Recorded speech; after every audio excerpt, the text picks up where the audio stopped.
Assalamualaikum warahmatullahi wabarakatuh. Alhamdulillah. Wassalatu wassalamu ala rasulillah. Segala puji bagi Allah subhanahu wa ta'ala.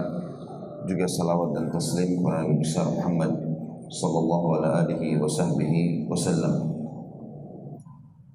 Sebelum kita mulai melanjutkan pelajaran kita, saudaraku seiman, saya kembali mendiskusikan tentang buku ini kepada salah satu sahabat saya di kota Madinah, Dr. Muhammad Rahili, hafizahullah. Kemudian saya coba mengecek dan akhirnya beliau setelah diskusikan cukup beberapa waktu gitu mengirimkan kepada saya ada PDF buku ini ditahqiq. Ada seseorang yang telah datang menelusuri riwayat-riwayatnya dan memastikan mana riwayat sahih dan mana riwayat yang lemah. Dan ini sangat kita butuhkan dalam kajian kitab kita. Alhamdulillah semalam boleh kirimkan kepada saya, atau tadi pagi tepatnya, saya baru melihatnya sekarang. Dan apa yang saya janjikan kepada Bapak Ibu pada pertemuan yang sebelumnya, ada riwayat yang saya mau pastikan tentang masalah nama malaikat yang membawa ruh orang mukmin Salsail. Begitu pula dengan nama malaikat yang membawa ruh orang-orang yang kafir atau fasik, ya. Juga disebutkan dalam riwayat yang sudah kita pelajari pada pertemuan yang sebelumnya.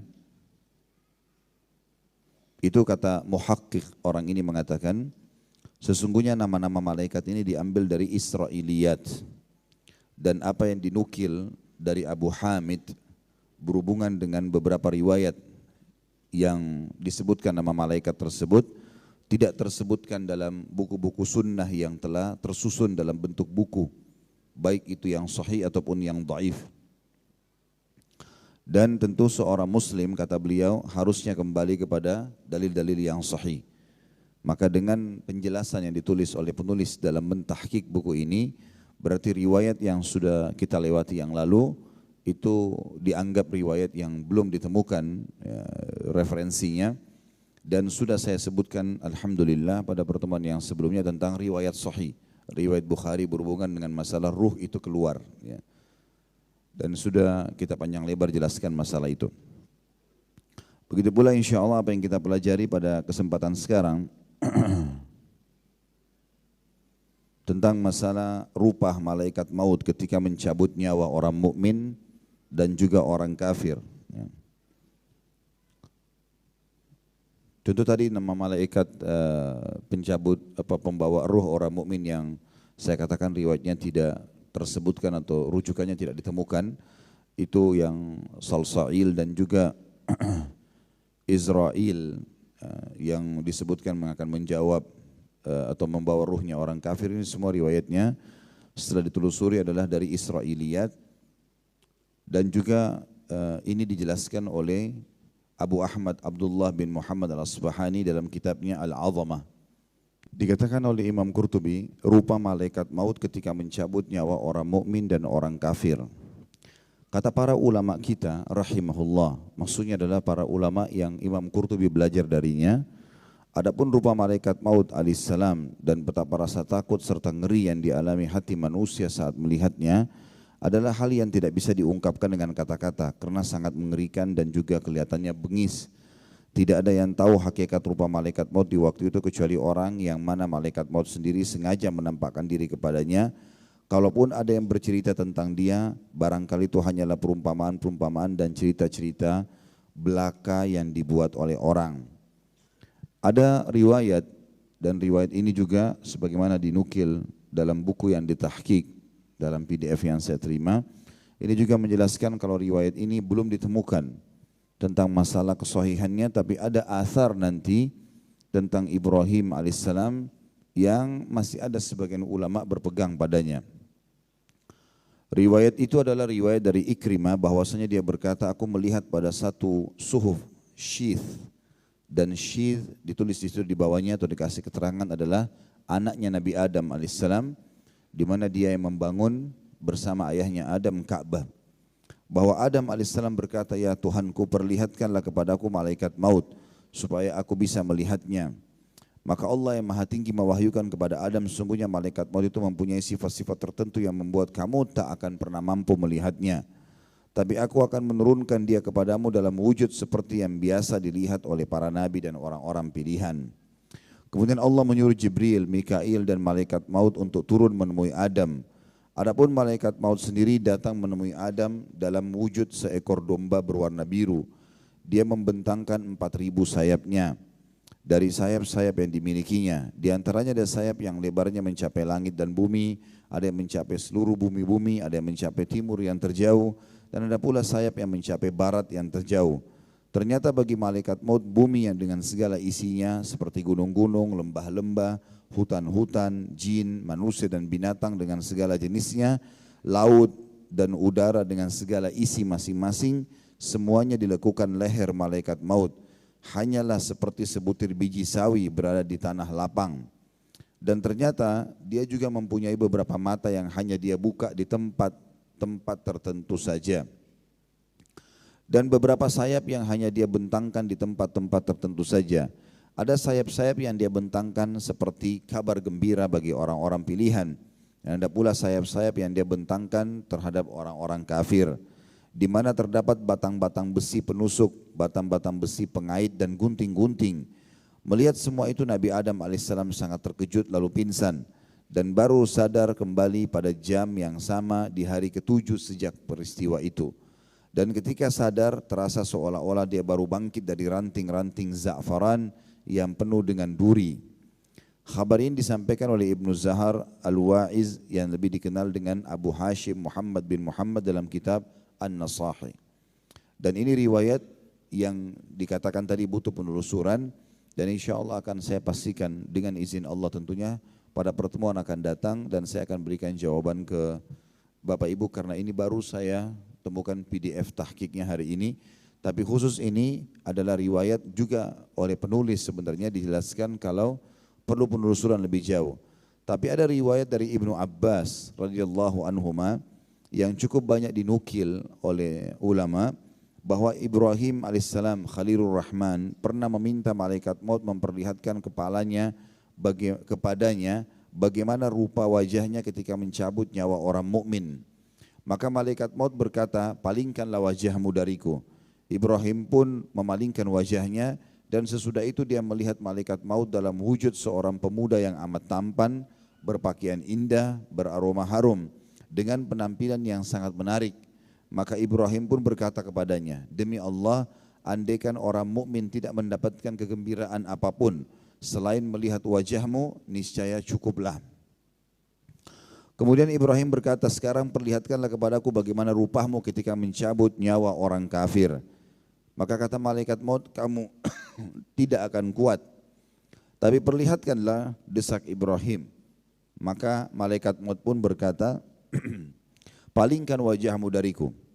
Ibrahim pun memalingkan wajahnya, kemudian kembali melihat malaikat maut atau ke arah malaikat maut, dan ternyata dia berupa seorang manusia yang berkulit hitam, kedua kakinya di bumi dan kepalanya di langit. Rupanya buruk sekali, seburuk-buruk rupa yang pernah kamu lihat. Di bawah tiap-tiap helai rambut yang ada di tubuhnya ada nyala api. Maka Ibrahim berkata, demi Allah, andaikan orang kafir tidak menerima siksa apapun selain melihat wujudmu saja, maka sudah cukuplah. Di sini tentu riwayat ini banyak dinukil dan juga riwayat ini dinukil dan dipastikan dihubungkan dengan beberapa riwayat yang sahih yang sudah pasti, seperti misalnya memang amal soleh seseorang di kuburan akan berwujud seperti laki-laki yang tampan dan bersih. Ada juga beberapa athar atau khabar yang dinukil bahwasanya malaikat maut akan datang bagi orang beriman dengan tampan yang baik, wangi, dan juga dengan senyum yang ramah. Maka riwayat-riwayat ini menguatkan apa yang disampaikan tentang Ibrahim alaihissalam. Begitu pula malaikat maut yang datang dalam wujud yang menakutkan bagi orang-orang kafir. Sebagaimana dalam surah Al-Anfal dijelaskan tentang masalah itu. Ayat 50, kalau seandainya kalian melihat bagaimana malaikat maut mencabut wajah atau ruh orang-orang kafir sambil memukul wajah dan bokong mereka, Sebagian ulama tafsir mengatakan mereka dalam keadaan ketakutan karena melihat wujud aslinya malaikat maut yang itu sudah cukup bagi mereka menyiksa. Belum lagi dengan ditariknya ruh dan dipukulnya ruh tersebut. Kata Imam Qurtubi, pengertian tentang para malaikat ini akan disampaikan secara marfu dari Nabi SAW dalam hadis Al-Bara yang akan disampaikan pada bab yang nanti. Ibnu Abbas radhiyallahu anhu mengatakan bahwa Nabi Ibrahim alaihissalam adalah seorang yang sangat pencemburu dalam riwayat yang lain. Dia punya rumah khusus untuk beribadah dan dia kalau keluar langsung mengunci pintu tersebut. Tidak boleh ada siapapun yang datang ke sana. Maka satu waktu pada saat dia hendak masuk ke rumah itu, ke ruangan itu dan ingin beribadah, ternyata di dalamnya sudah ada seseorang. Lalu kemudian dia bertanya, Ibrahim bertanya pada orang tersebut, siapa yang mengizinkanmu untuk masuk ke rumahku? Lalu orang itu berkata, aku disuruh masuk oleh pemiliknya. Maka Ibrahim berkata, akulah pemiliknya.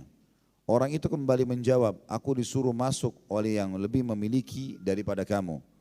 Maka dengan jawaban itu akhirnya Ibrahim pun faham kalau yang datang adalah malaikat. Maka berkatalah Ibrahim alaihissalam, malaikat manakah engkau? Maka malaikat itu mengatakan, aku adalah malaikat maut. Ibrahim berkata padanya, dapatkah kamu perlihatkan dirimu ketika kepadaku dengan rupa seperti apa kamu mencabut nyawa orang mukmin? Maka malaikat maut mengatakan iya. Dan setelah Ibrahim menoleh kepadanya, ternyata dia telah berubah menjadi seorang pemuda yang tampan wajahnya, indah pakaiannya dan harum aromanya. Maka Ibrahim alaihissalam berkata, hai malaikat maut, andaikan orang mukmin pada saat meninggal dunia tidak memperoleh apa-apa selain melihat rupamu saja, maka cukuplah itu. Kemudian Ibrahim pun dicabut nyawanya pada saat itu. Komentar para ulama tentang perubahan wujud malaikat maut, baik itu menjadi yang sangat tampan kalau mencabut ruh orang beriman dan menakutkan bagi orang kafir dan fasik. Dikatakan oleh Imam Qurtubi, para ulama kita rahimahullah berkata, tidaklah aneh jika malaikat maut bisa tampil dalam dua rupa dalam pandangan dua orang yang berbeda. Hal itu tidak lebih seperti halnya perubahan-perubahan kondisi yang biasa dialami tubuh manusia, seperti sehat, sakit, kecil, besar, muda, tua, warna yang bersih karena sering mandi, dan warna yang suram karena terbakar teriknya matahari dalam perjalanan. Bedanya bahwa perubahan-perubahan yang dialami para malaikat maut alaihissalam bisa terjadi dalam sehari dan satu saat, sedangkan pada manusia hal itu tidak bisa terjadi kecuali setelah melewati waktu yang berjauhan dan tahun-tahun yang panjang. Kesimpulan dari pasal yang baru kita bahas tadi adalah malaikat maut akan datang kepada setiap orang di antara kita dan itu fakta, tidak akan mungkin pernah tertutupi. Dan apa yang dinukil oleh Imam Qurtubi rahimahullah sudah saya katakan tadi, sebagian ulama berpegang pada kisah Ibrahim alaihissalam dan memang betul-betul dia akan datang dalam tampan yang baik ya, dan juga menggembirakan bagi orang beriman dan menakutkan bagi orang-orang kafir dan fasik. Selanjutnya aktivitas malaikat maut dalam sehari-hari. Pada bab ini kata beliau disajikan berita-berita bahwa malaikat maut alaihissalam adalah pencabut nyawa semua makhluk yang bernyawa. Dia berdiri di pintu tiap-tiap rumah setiap hari 5 kali dan memperhatikan kepada tiap-tiap yang bernyawa sekali setiap jam dan memandangi wajah-wajah manusia setiap hari 70 kali.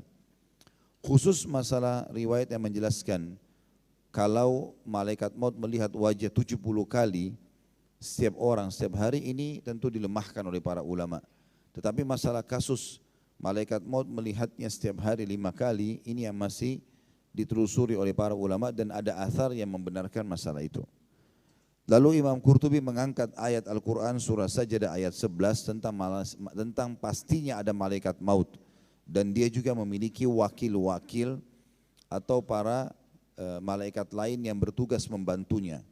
Dalam surah Sajdah ayat 11 Allah berfirman, A'udzubillahi minasyaitonirrajim, Qul yatawaffakum malakul mautil ladzi wukkila bikum.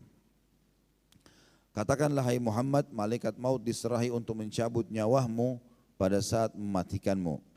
Riwayat yang menjelaskan tentang masalah malaikat maut melihat sampai 5 kali atau setiap hari 5 kali itu, menurut muhakkik di sini dikeluarkan oleh At-Tabarani dalam kitab Al-Kabir di jilid 4 halaman 220 dan juga disebutkan oleh Ibnu Abi Asim Asy-Syaibani dalam Al-Ahad wal Mathani di jilid 4 halaman 251.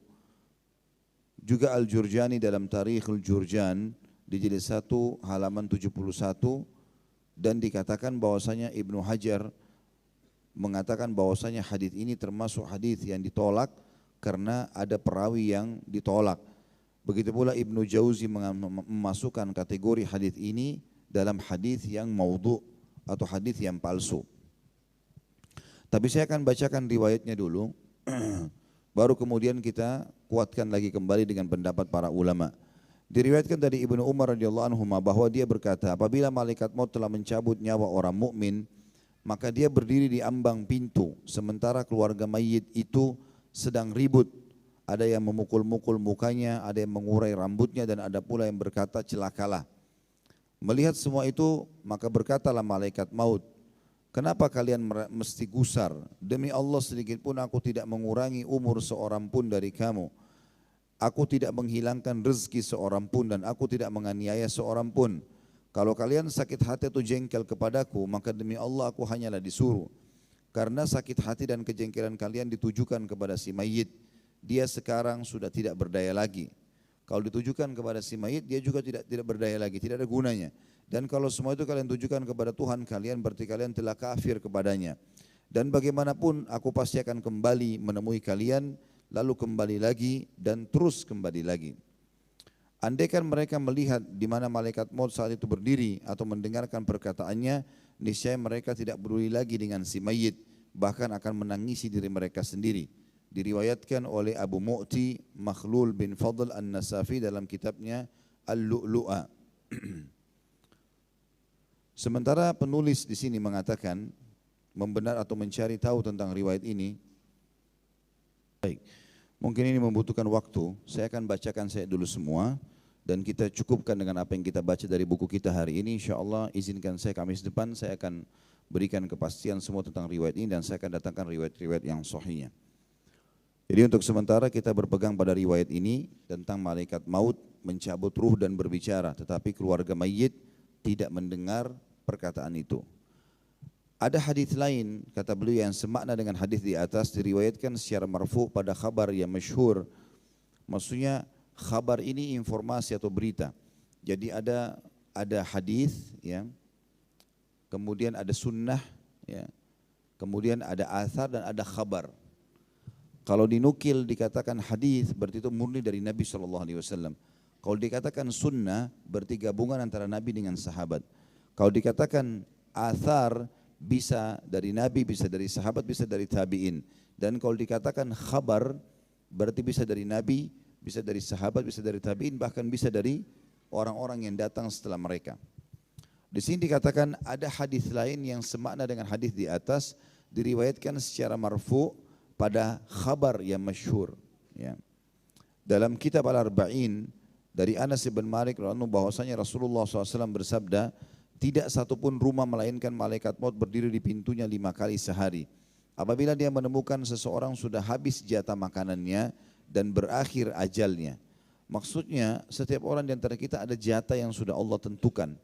Kalau memang dalam daftar yang dimiliki oleh malaikat maut sudah saatnya dia tidak dibagikan lagi rezeki dari langit, dikatakan jatah makanannya habis dan berakhir ajalnya, maka dia menimpahkan sakaratil maut kepadanya. Jadi sakaratil maut adalah kesulitan-kesulitan dan ketegangan pada saat menghadap kematian. Sehingga orang itu diliputi kesusahan-kesusahan maut dan dihimpit tekanan-tekanan. Lalu di antara keluarganya ada yang mengurai rambutnya, memukul-mukul mukanya, menangis saking sedihnya dan berteriak menyesali kecelakaannya. Maka berkatalah malaikat maut alaihissalam, celakalah kalian. Kenapa kalian kaget? Kenapa kalian gusar? Aku tidak menghilangkan rezeki seseorang dari kalian. Aku tidak memperpendek ajalnya. Aku tidak akan datang kepadanya kecuali diperintah. Dan aku tidak akan mencabut nyawanya kecuali setelah aku baca daftar namanya. Tapi aku pasti datang lagi kepada kalian, kemudian aku datang lagi sampai tidak ada seorang pun dari kalian yang aku biarkan hidup. Nabi SAW bersabda, demi Allah yang menggenggam jiwaku, andaikan orang-orang itu melihat di mana malaikat maut itu berdiri dan mendengar perkataannya, niscaya mereka tidak peduli lagi dengan keluarga mereka yang mati itu, dan niscaya mereka akan menangisi diri mereka sendiri. Sehingga manakala mayit itu dibawa di atas keranda, masih lanjutan hadisnya, nyawanya melambai-lambai di atas keranda itu seraya berseru, hai keluargaku, hai anakku, jangan sekali-kali kalian dipermainkan oleh dunia sebagaimana telah aku alami. Aku telah mengumpulkan harta dari yang halal dan yang tidak halal. Kemudian aku tinggalkan harta itu untuk orang lain. Dia enak saja menikmatinya, sementara aku yang payah, karena aku sudah terlanjur mendapatkan dosanya. Maka berhati-hatilah, jangan sampai kalian ditimpa oleh sesuatu yang menimpaku. Tentu sebagaimana saya bahasakan sekarang, pertemuan ini kita akan cukupkan dengan semua apa yang ditulis oleh Imam Qurtubi, dan insya Allah pertemuan akan datang saya akan datangkan kepastian tentang riwayat-riwayat ini. Jabir bin Muhammad meriwayatkan juga dari ayahnya, dia berkata, Rasulullah SAW pernah melihat malaikat maut berada di dekat kepala salah seorang laki-laki dari Ansar. Dan Ansar istilah bagi penduduk Madinah yang telah masuk Islam dan mendukung Nabi SAW. Induk dua suku ada padanya, Aus dan Khazraj. Maka beliau pun berkata kepada malaikat itu, bersikap lembutlah kepada sahabatku, karena dia adalah orang mukmin. Maka malaikat maut menjawab Nabi SAW, wahai Muhammad, senangkan hatimu dan tenangkan pandangan matamu. Sesungguhnya aku selalu bersikap lembut terhadap setiap mukmin, dan ketahuilah bahwa tidak ada satu keluarga pun, baik di dusun maupun di kota, di darat maupun di laut, melainkan aku jabati tangan mereka dalam sehari 5 kali, sehingga aku kenal anak-anak mereka yang kecil maupun dewasa, melebihi mereka mengenal terhadap diri mereka sendiri. Demi Allah, Muhammad, kalau aku hendak mencabut nyawa seekor nyamuk sekalipun, itu tidak akan aku lakukan sebelum Allah menyuruh mencabutnya. Ja'far bin Muhammad berkata, telah sampai berita kepadaku bahwasanya malaikat maut menyalami manusia setiap kali masuk waktu sholat. Demikian disebutkan oleh Al-Mawardi. Mawardi juga penulis buku yang masyhur dan banyak buku-buku beliau berhubungan dengan masalah kehidupan akhirat dan juga tentang pemerintahan dalam Islam. Khabar ini menunjukkan bahwa malaikat maut adalah malaikat yang ditugasi mencabut nyawa setiap makhluk yang bernyawa, dan bahwa semua tindakan adalah atas perintah Allah yang Maha Suci dan Maha Pemurah, dan atas pencipta dan perbuatannya. Kata beliau, berbeda dengan pendapat Ibnu Abi Atiyah atau Ibnu Atiyah. Dia berkata, dalam kaitan ini ada riwayat mengatakan bahwa semua binatang dicabut nyawanya langsung oleh Allah Subhanahu wa taala, bukan oleh malaikat maut. Jadi rupanya Allah sendiri yang meniadakan hidup mereka. Tapi pendapat Ibnu Atiyah ini sendiri. Pendapat yang lebih kuat adalah jumhur ulama mengatakan semua makhluk, mau dari nyamuk yang kecil sampai ke manusia, itu semuanya dicabut oleh malaikat maut. Sebagaimana nanti akan ditutup dalam pasal kita ini berhubungan dengan riwayat yang menjelaskan masalah itu. Sampai di sini semua paragraf ini teman-teman sekalian kita hubungkan dengan riwayat-riwayat sahih. Riwayat sahih yang sudah pasti memang malaikat maut akan datang. Dan riwayat sahih belum menjelaskan secara khusus tentang wujud malaikat maut. Tapi dia akan datang dan dia tidak akan pernah terlambat dalam mengeksekusi setiap pencabutan ruh. Dan ada riwayat sahih yang menjelaskan malaikat maut akan berkata kepada orang mukmin, hai jiwa yang baik, keluarlah kepada pengampunan dan rahmat Tuhanmu. Maka ruhnya pun keluar dengan sangat cepat, atau maknanya ditarik dengan sangat cepat oleh malaikat maut seperti keluarnya air dari mulut kendi.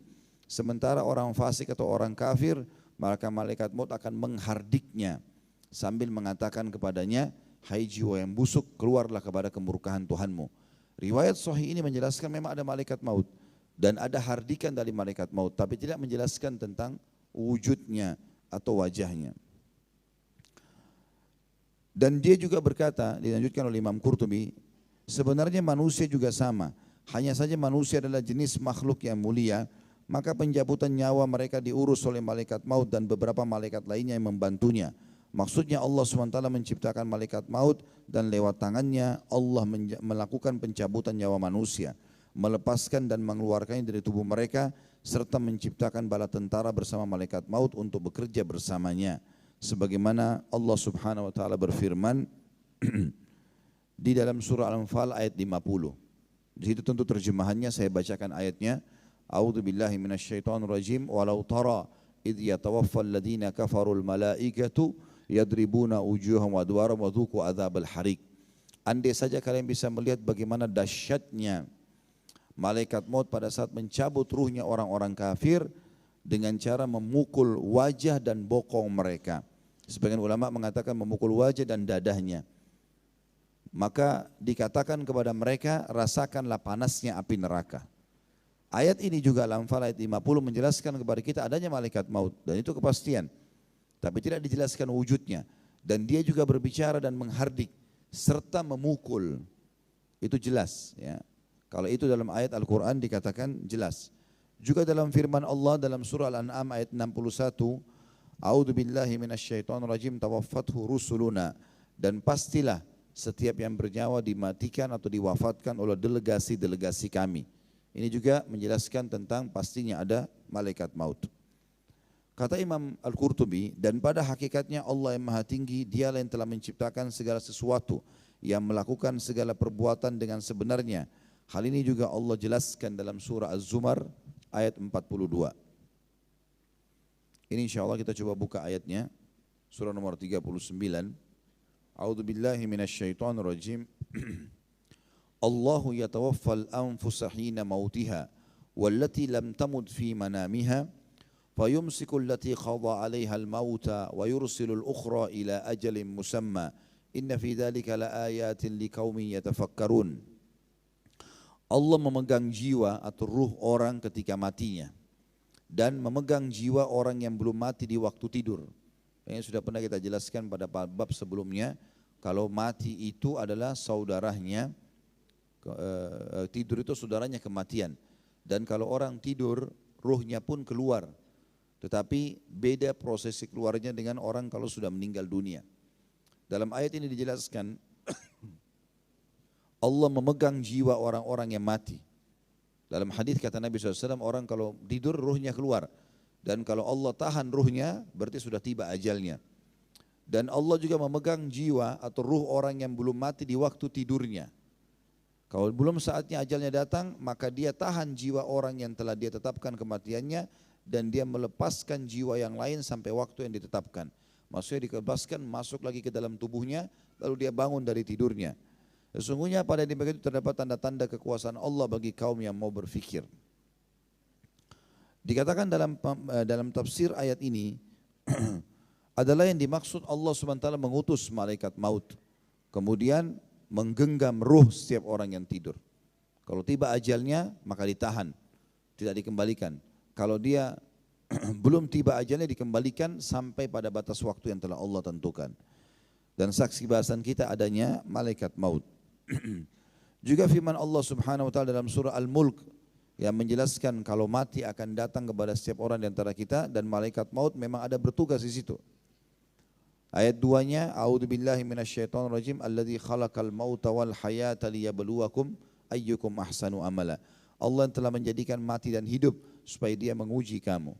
Kata para ulama tafsir, yang maksud dengan menjadikan hidup, mati dan hidup, di antara maknanya adalah Allah tahan atau menyuruh malaikat maut mematikan kalau tiba saatnya, dan melepaskan ruh yang tidur untuk kembali lagi ke jasad kalau belum tiba ajalnya.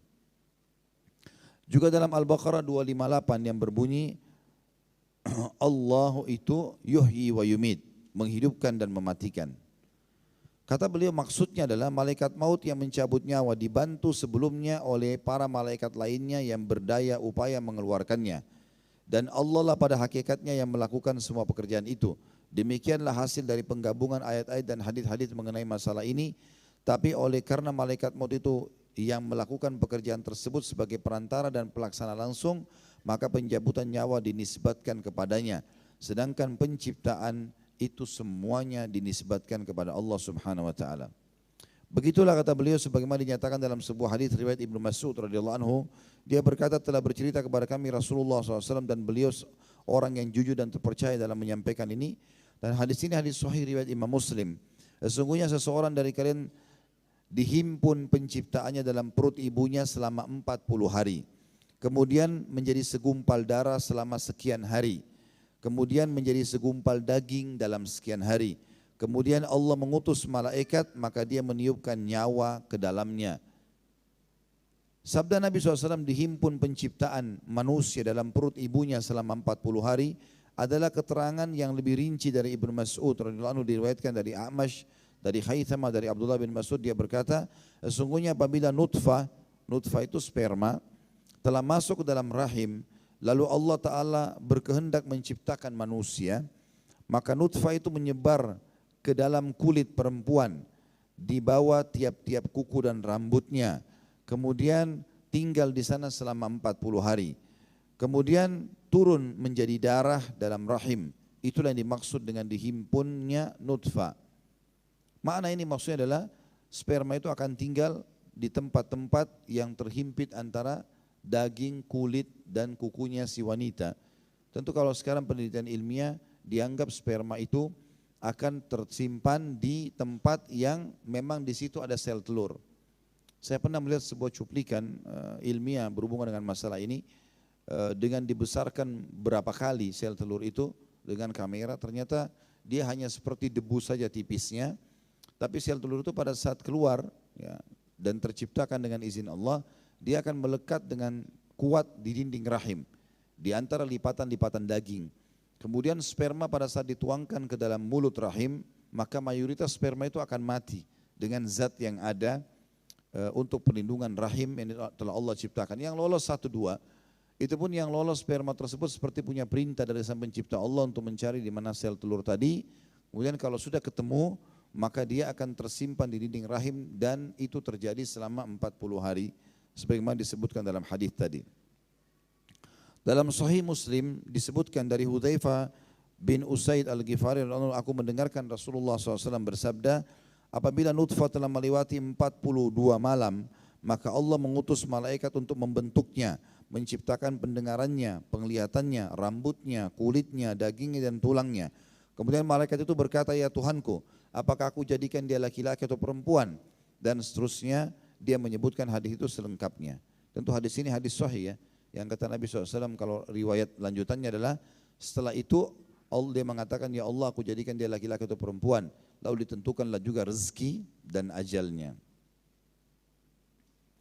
Dikatakan juga oleh beliau, hadis ini ditafsirkan dan diterangkan oleh hadis sebelumnya, kalau diutusnya malaikat kepada nutfah, barulah dilakukan setelah genap 42 hari dalam rahim. Dan ini adalah pernyataan yang benar. Sebagian ulama mengatakan malaikat maut yang ditugaskan untuk mencabut ruh, maka dia pula yang ditugaskan untuk meniupkan ruh pada awal. Maka dia sangat mengenal ruh mana yang diletakkan di jasad atau di nutfah tadi, di sperma itu, dan dia juga tahu batas waktu kapan dia harus tarik. Diambil dari sabda Nabi SAW, malaikat ini bertanya, ya, apakah dia laki-laki atau perempuan, lalu kemudian ditentukanlah rezekinya dan ajalnya. Jadi awal peniupan sudah ditentukan kapan ajalnya akan dicabut lagi. Dikatakan oleh beliau di sini, dinisbatkannya penciptaan dan pembentukan janin manusia kepada malaikat adalah penisbatan majazi dan bukan hakiki. Maksudnya adalah malaikat kan di sini mengambil sperma atau menjadikan sperma itu yang sudah 42 hari atau 42 malam tadi atau 40 hari dalam riwayat lain, itu kemudian dia menciptakannya atau dia membentuknya. Maka ini tentu sesuai dengan perintah Sang Pencipta Allah Subhanahu wa taala dan bukan malaikat yang telah menciptakan dia. Karena pembuatan yang dilakukan malaikat terhadap janin atau mudghah, yakni pembentukan dan pemberian rupa, hakikatnya adalah hak kuasa atau hak kekuasaan penciptaan dan kreasi Allah Ta'ala. Tidakkah anda melihat pada beberapa ayat Al-Quran Allah menisbatkan kepada dirinya dalam penciptaan yang hakiki dan sama sekali tidak menisbatkan kepada siapapun, umpamanya firman-Nya dalam surah Al-A'raf ayat 11, sesungguhnya kami telah menciptakan kalian dan kami bentuk tubuh kalian. Dan ayat-ayat lainnya di samping sekian banyak dalil yang qat'i artinya yang sudah pasti, karena memang tidak ada pencipta makhluk apapun selain Rabbul Alamin. Jadi sampai di sini tentu penjelasan Imam Qurtubi rahimahullah tentang masalah kalau malaikat maut itu ada dan memang dia juga yang ditiup atau meniupkan ruh pada jasad di awalnya, dan menafsirkan tentang makna kalau malaikat membentuknya adalah ini dengan perintah Allah Subhanahu wa ta'ala. Demikian pula kata beliau, sabda Nabi SAW, kemudian Allah mengutus malaikat dan dia meniupkan nyawa ke dalamnya. Maksudnya bahwa peniupan nyawa itu lewat suatu sebab. Dengan sebab itu Allah Ta'ala menciptakan ruh dan kehidupan pada janin manusia. Demikian pula halnya tentang sebab-sebab lain yang biasa berlaku. Sesungguhnya sebab-sebab itu sengaja diadakan oleh Allah, bukan orang lain. Maka ini diambil pelajaran darinya. Artinya kalau gunung misalnya, ada malaikat yang ditugaskan untuk menjaga gunung, populasi manusia, populasi hewan, membentuk kulitnya dan semuanya ini, semua itu bukan berarti mereka yang menciptakan, tapi Allah Subhanahu wa taala, hanya mereka mengikuti apa yang ditugaskan. Kata beliau, ini prinsip yang mesti dipegang teguh, karena dengan berpegang teguh pada prinsip ini maka akan selamat dari mazhab-mazhab yang sesat dan golongan yang berpendapat bahwa semua itu terjadi karena tabiat-tabiat alam dan lainnya. Dan sungguhnya Allah Ta'ala adalah yang maha tinggi adalah yang mencabut nyawa semua makhluknya. Demikian menurut pendapat yang benar, dan bahwa malaikat maut dan para pembantunya hanyalah perantara belaka. Malik ibn Anas radhiyallahu anhu, ini rahimahullah sebenarnya, salah satu ulama 4 madhab, Imam Malik, ya, pernah ditanya tentang kutu yang ada di kepala seseorang di antara kita. Apakah binatang itu nyawanya juga dicabut oleh malaikat maut? Sebelum menjawab, dia menundukkan kepalanya beberapa saat, lalu dia balik bertanya kepada orang yang bertanya, apakah kutu itu bernyawa? Maka si penanya menjawab, iya. Maka Imam Malik menjawab, malaikat mautlah yang mencabut nyawanya. Sebagaimana Allah menjelaskan dalam surah Az-Zumar ayat 42, Allah memegang nyawa-nyawa ketika mati.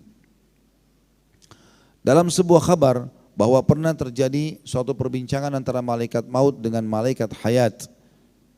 Aku mematikan yang hidup, malaikat maut berkata. Maka malaikat hayat pun mengatakan, aku menghidupkan yang mati. Maka Allah Ta'ala menurunkan wahyu kepada keduanya. Tetaplah kalian berdua pada tugas dan pekerjaan masing-masing yang telah aku mudahkan untuk kalian. Akulah sesungguhnya yang mematikan dan menghidupkan, tidak ada yang mematikan maupun yang menghidupkan selain aku. Dan ini tentu disebutkan oleh Abu Hamid dalam kitab Al-Ihya. Abu Nuaim Al-Hafidh menyebutkan dari Thabit Al-Bunani, dia mengatakan, malam dan siang ada 24 jam. Tidak satu jam pun yang dialami setiap makhluk bernyawa kecuali malaikat maut berdiri memperhatikan nyawanya. Apabila dia disuruh mencabutnya maka ia cabut, dan kalau tidak maka dia pergi. Ini berlaku umum pada semua makhluk yang bernyawa. Dan dalam khabar tentang Isra dan Mi'raj, dari Ibnu Abbas radhiyallahu anhu dikhabarkan bahwa Nabi SAW bercerita, aku menegurnya, hai malaikat maut, bagaimana kamu mencabut nyawa orang-orang di muka bumi, di darat maupun di lautan, dan seterusnya, sebagaimana disebutkan pada subjudul cara malaikat maut mencabut nyawa manusia di tempat yang berbeda dalam saat yang sama. Maksudnya sudah kita jelaskan pada pasal sebelumnya. Dan yang terakhir di pasal kita ini adalah riwayat Abu Hada, Ibrahim Abul Hada dari Anas bin Malik radhiyallahu anhu, bahwasanya Nabi SAW bersabda, sesungguhnya malaikat maut benar-benar memperhatikan wajah manusia setiap hari 70 kali. Apabila orang yang didatangi itu tertawa, maka malaikat maut akan berkata kepadanya, heran, aku diutus untuk mencabut nyawanya, kenapa dia tertawa? Khusus riwayat ini sudah saya jelaskan di awal tadi menjelaskannya, dan ini pernah saya sebutkan dalam satu pengajian. Kemudian setelah saya telusuri ternyata hadisnya maudhu, hadis ini tidak benar dari Nabi SAW tentang malaikat maut melihat wajah setiap orang di antara kita satu hari 70 kali.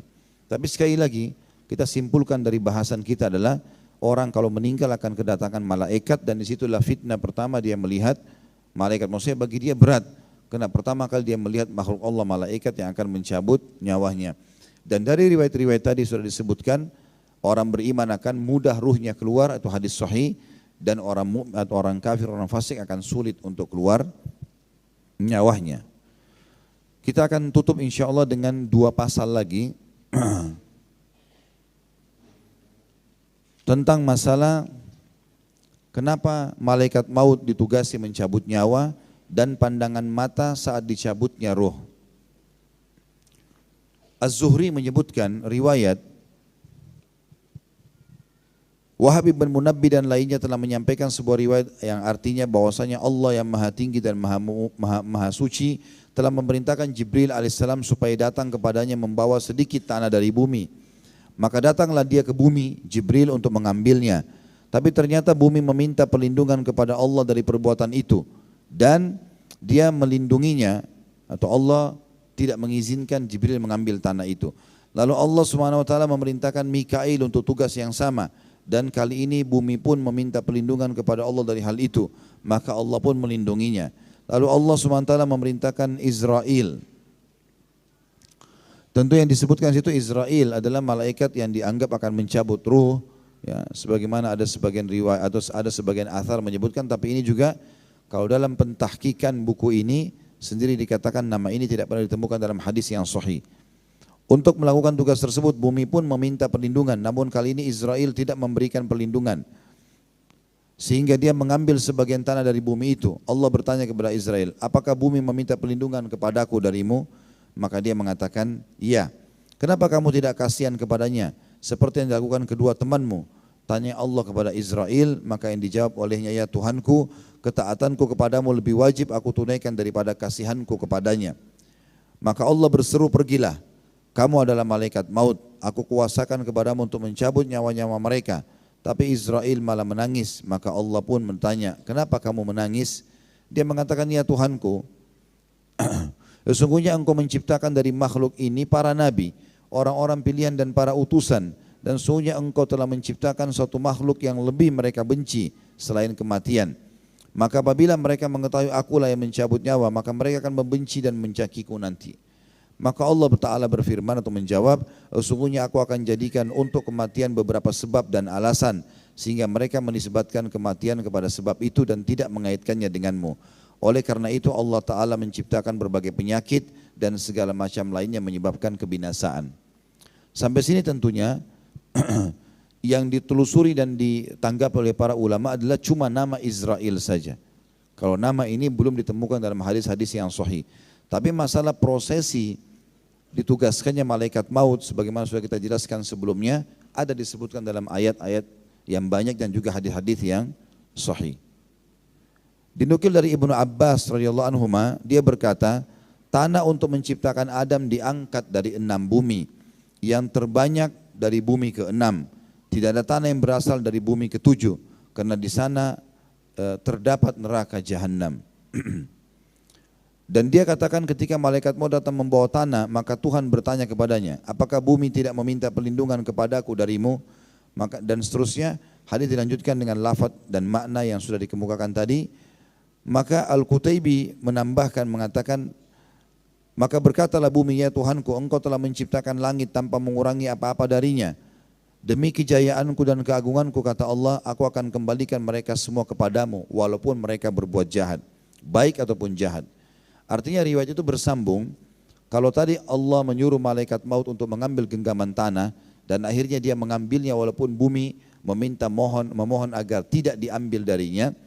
Maka waktu Allah tanya, kenapa kau lakukan itu? Dia bilang, karena ya Allah, aku lebih pantas patuh padamu. Lalu Allah pun menugaskan dia untuk mencabut nyawa makhluk gitu. Dan bumi ini sempat berlindung kepada Allah, mengatakan, ya Allah, langit tidak diambil sebagian pun darinya, sementara aku diambil sebagian dariku. Maka Allah mengatakan, aku akan tetap mengembalikan kepadamu semua yang telah diambil. Jadi manusia diciptakan dari tanah juga akan dikembalikan kepada tanah itu sendiri. Al-Qutaibi mengatakan, maka Allah Ta'ala menyuruh datangnya segala macam air di bumi, asin, tawar, manis, pahit, harum maupun yang busuk. Semuanya disiramkan ke tanah bahan penciptaan Adam, lalu dibiarkan bercampur selama 40 hari. Selain Al-Qutaibi mengatakan 40 tahun, dalam keadaan belum ditiupi ruh, para malaikat melewati tanah itu lalu mereka berdiri melihatnya seraya berkata sesamanya, sesungguhnya Tuhan kita tidak menciptakan makhluk yang lebih indah daripada ini, dan sesungguhnya dia menciptakannya untuk perkara yang pasti akan terjadi. Sesudah itu lewatlah iblis, laknatullahi alaihi, tiba-tiba dia memukulnya, maka terdengarlah suara, yakni suara dentingan tembikar. Maka iblis berkata, kalau dia lebih dimuliakan daripada aku, maka aku tidak akan mematuhinya. Dan kalau aku lebih dimuliakan darinya atau daripada dia, maka aku akan menghancurkannya. Makhluk ini dari tanah dan aku dari api. Khusus sampai sini riwayatnya ada ayat Al-Quran yang menjelaskan masalah itu. Waktu iblis disuruh untuk sujud kepada Adam, maka dia mengatakan, ya Allah, kenapa aku harus sujud kepadanya? Sementara aku lebih baik darinya, aku diciptakan dari api, sementara dia dari tanah. Dikatakan tapi ada yang mengatakan bahwa yang membawa tanah untuk dijadikan Adam adalah iblis. Allah Ta'ala mengutusnya setelah 2 malaikat terdahulu. Maka bumi meminta perlindungan kepada Allah darinya seraya berkata, sesungguhnya aku berlindung kepada Allah darimu. Namun iblis tetap mengambil sebagian darinya lalu naik menemui Tuhannya. Maka Allah Ta'ala berkata kepadanya, tidakkah bumi berlindung kepadamu atau kepadaku darimu? Maka dia iblis menjawab iya. Maka Allah yang berfirman, demi kejayaanku aku pasti menciptakan dari apa yang telah diambil oleh tanganmu satu makhluk yang akan membuatmu susah. Khusus riwayat yang terakhir ini dijelaskan oleh para ulama tentang kepalsuannya. Ini enggak benar penyebutannya. Kalau ada teman-teman yang bertanya, kenapa di buku ini bercampur baur antara riwayat yang sahih dan riwayat yang lemah? Ada beberapa sebab. Yang pertama, Imam Qurtubi penulis buku kita ini, sebenarnya beliau setelah saya diskusi dengan Dr. Muhammad kemarin, mengatakan beliau diakui dari sisi ilmu tafsirnya. Sementara dari ilmu hadisnya itu tidak diakui umumnya ya. Artinya belum sampai pada level para muhaddithin seperti Bukhari dan Muslim. Tapi dalam tafsir beliau hujjah. Dan ini juga jadi pelajaran buat kita. Ternyata ulama itu memang beragam. Ada orang yang ahli di bidang tafsir, ada orang ahli di bidang hadis, ada orang ahli di bidang akidah. Tapi bukan berarti dia menguasai semua bidang. Maka ada orang yang dipegangi dalam ilmu hadis, mirip dengan Imam Abu Hanifah rahimahullah, ya. Imam Syafi'i rahimahullah. Mereka ulama-ulama madhab. Tapi kita lihat jarang sekali dinukil hadis dari keduanya. Ya, Abu Hanifah tidak meriwayatkan hadis. Imam Syafi'i ada tapi kebanyakan atau sangat jarang sekali dipakai. Beda dengan kasus Imam Ahmad, Imam madhab juga. Tapi dianggap dia adalah hujjah yang bisa dipegang dalam ilmu hadis. Ini alasan pertama. Alasan kedua, buku ini ditulis tahun 700-an atau 600-an sekian dari tahun Hijriyah. Belum ada fasilitas kayak kita sekarang. Sekarang ini kita sudah sangat mudah. Seperti buku ini ada terjemahan. Lalu kita bisa dapatkan seperti saya dapatkan PDF-nya. Insya Allah pertemuan akan datang dengan izin Allah. Saya coba luangkan waktu untuk lebih banyak fokus membahas dan berikan footnote dalam buku-buku atau dalam riwayat yang sudah kita bahas atau yang akan kita bahas ke depannya. Untuk memastikan bagaimana dengan sekarang ini, di waktu sekarang, media memudahkan kita untuk memastikan hadis itu dhaif atau hadis itu sahih. Ini sekaligus juga memberikan pelajaran, karena ada sebagian orang yang mengatakan kenapa kalian kembali ke buku-buku yang zaman sekarang. Zaman sekarang bukunya tidak perlu dijadikan sebagai rujukan, harus buku-buku induk yang lama. Padahal sebenarnya buku-buku sekarang ini juga mengambil dari buku-buku yang lama, tapi mereka menggabungkan riwayat-riwayat. Dengan dimudahkannya fasilitas oleh Allah seperti sekarang, kita jadi lebih mudah untuk memahami masalah itu. Jadi memang seperti ini kejadiannya kalau kita sedang membahas kitab ya. Dan saya terus terang Bapak Ibu sekalian, dan itu bukan aib untuk disampaikan, kalau buku ini belum pernah saya baca sebelumnya. Dan saya berpikir tadinya, sebagaimana mungkin Bapak Ibu kalau juga berprasangka yang baik dengan Imam Qurtubi, akan berkata bahwasanya Imam Qurtubi rahimahullah adalah hujjah sebagaimana dalam tafsir. Dan saya mengubah persepsi saya itu semalam pada saat sudah bicara sama Dr. Muhammad, dan beliau mengatakan kepada saya, sebagian ulama mengatakan beliau hujjah dalam tafsir tapi bukan pada hadis. Maka bukunya pun, buku ini sangat masyhur, At-Tadhkirah fi Ahwalil Mauta, peringatan tentang masalah kehidupan akhirat, dibahas oleh banyak para ulama karena memang dia bermanhaj salaf. Imam Qurtubi Muhammad Salaf, cuma memang riwayat-riwayat yang dinukil di zaman hidupnya beliau bercampur baur satu sama yang lain. Dan ini butuh pencarian tentang kesahihan di zaman kita sekarang. Ya, Allahu a'lam. Ini penjelasan kita insya Allah, dan saya tutup dengan pasal kita yang terakhir, masalah pandangan mata saat dicabutnya ruh. Dan kalau ada yang punya pertanyaan sesuai dengan tema silakan ditulis insya Allah. Diterangkan pada bab ini bahwa apabila ruh dicabut setelah keluar dari jasad kita, diikuti oleh pandangan mata. Dan ini hadisnya sahih, diriwayatkan oleh Ibnu Majah dari Ummu Salamah radhiyallahu anha. Dia berkata, Rasulullah SAW datang menghadiri kematian Abu Salamah.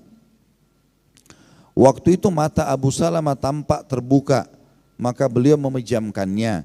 Lalu beliau bersabda, Innar ruha idza qubida tabi'ahul basar. Sesungguhnya apabila ruh dicabut, maka diikuti oleh pandangan mata. Hadis ini tentu diriwayatkan Ibnu Majah, dan kesahihannya dipastikan oleh para ulama karena dinukil, disahihkan oleh Imam Muslim dalam atau nomor 920. Dan hadis ini sebenarnya cukup memberikan gambaran kepada kita tentang adanya malaikat maut sebagaimana pasal sebelumnya kita jelaskan, dan memang ruh itu dicabut dari jasad seseorang. Hadis yang sama kata beliau telah disampaikan secara detail dalam pembahasan terlebih dahulu pada sub judul doa dan perkataan di sisi mayit. Sudah kita pernah jelaskan mungkin sekitar 6 atau 7 pertemuan yang sebelumnya ada sub bahasan waktu kita masih di Masjid Istiqamah itu hari, kita menjelaskan tentang riwayat-riwayat tentang pentingnya seseorang tidak mengucapkan kalimat buruk pada saat menghadiri orang yang meninggal dunia. Sebagaimana sabda Nabi SAW dalam hadis sahih, "Udhkuru mahasina mautakum." Sebutkanlah kebaikan-kebaikan orang yang sudah meninggal di antara kalian. Sesungguhnya mereka, kata Nabi SAW, "Innahum qad afdhaw," telah menuju kepada akhirat. Kalau baik maka Allah kasih dia kebaikan, kalau buruk maka Allah sudah hukum. Maka tidak perlu kita menyebutkan masalah keburukan kecuali keadaan orang itu memang dalam keadaan kafir atau memang rusak sekali imannya sehingga jadikan pelajaran bagi manusia seperti kasus Fir'aun, Namrud, Haman dan seterusnya. Imam Muslim meriwayatkan pula dari Abu Hurairah radhiyallahu anhu, dia berkata, sabda Rasulullah SAW, tidakkah kamu memperhatikan apabila seseorang meninggal maka matanya menegadah terbuka? Kata para sahabat, betul ya Rasulullah. Kata Nabi SAW dalam hadis sahih riwayat Muslim nomor 921, fadzalika hina yatba'u basaruhu nafsah. Itulah ketika matanya mengikuti jiwanya atau ruhnya yang keluar. Jadi memang tidak ada orang meninggal matanya sudah tiba-tiba tertutup. Umumnya terbuka karena memang matanya menyaksikan itu. Ya. Penjelasan hadis, sabda Nabi SAW, sungguhnya apabila ruh dicabut maka diikuti oleh pandangan mata. Juga sabda Nabi SAW, itulah ketika matanya mengikuti jiwanya. Keduanya tidak perlu komentar siapapun yang suka berbicara mengenai ruh dan jiwa, karena keduanya adalah dua nama yang mempunyai satu makna, sebagaimana akan dibahas nanti insya Allah. Jadi kesimpulannya dari apa yang kita bahas ini adalah memang ruh itu akan keluar dari jasad dan jasad akan dibawa ke kuburan, kemudian akan dihancurkan oleh Allah Subhanahu wa taala, sebagaimana hadis Bukhari menjelaskan, semua jasad kalian akan dimakan atau dihancurkan oleh tanah kecuali tulang ekor kalian yang darinya kalian akan dibangkitkan. Ya. Dari sini juga pendapat sebagian ulama mengatakan kalau yang akan mengalami siksaan di alam barzah adalah ruh, ya, karena jasadnya akan hancur dengan tanah. Kemudian dia juga akan diberikan jasad yang baru pada saat pembangkitan di mahsyar nanti. Allahu a'lam. Baik, ini bahasan kita insya Allah. Dan saya berikan kesempatan untuk bertanya kalau ada yang punya pertanyaan berhubungan dengan masalah keluarnya ruh, malaikat maut, dan juga masalah mata tadi yang melihat arah ruh yang keluar itu. Subhanakallahumma bihamdika asyhadu an la ilaha illa anta astaghfiruka wa atubu ilaik. Wassalamualaikum warahmatullahi wabarakatuh.